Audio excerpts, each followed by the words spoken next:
Mark 4.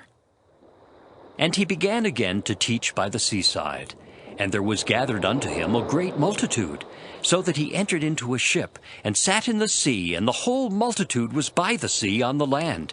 And he taught them many things by parables, and said unto them in his doctrine, Hearken, behold, there went out a sower to sow.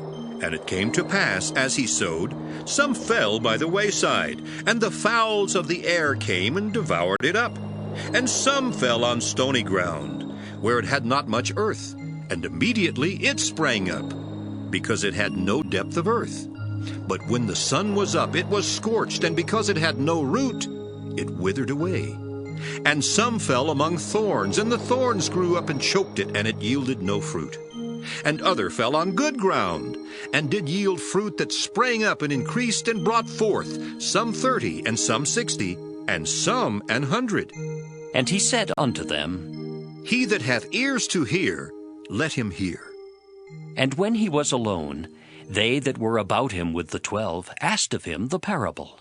And he said unto them, Unto you it is given to know the mystery of the kingdom of God.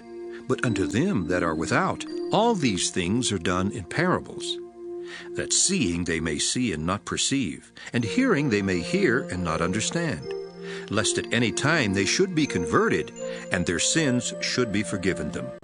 And he said unto them, Know ye not this parable? And how then would ye know all parables? The sower soweth the word. And these are they by the wayside, where the word is sown. But when they have heard, Satan cometh immediately and taketh away the word that was sown in their hearts. And these are they likewise which are sown on stony ground, who, when they have heard the word, immediately receive it with gladness, and have no root in themselves, and so endure but for a time. Afterward, when affliction or persecution ariseth for the word's sake, immediately they are offended. And these are they which are sown among thorns, such as hear the word, and the cares of this world, and the deceitfulness of riches, and the lusts of other things entering in, choke the word, and it becometh unfruitful. And these are they which are sown on good ground, such as hear the word, and receive it, and bring forth fruit, some 30-fold, some 60, and some 100. And he said unto them, Is a candle brought to be put under a bushel or under a bed, and not to set on a candlestick? For there is nothing hid which shall not be manifested, neither was anything kept secret, but that it should come abroad. If any man have ears to hear, let him hear. And he said unto them, Take heed what ye hear.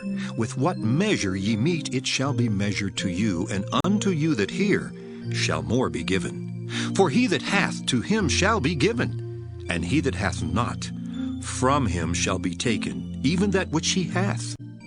And he said, So is the kingdom of God, as if a man should cast seed into the ground, and should sleep and rise night and day, and the seed should spring and grow up, he knoweth not how. For the earth bringeth forth fruit of herself, first the blade, then the ear, after that the full corn in the ear.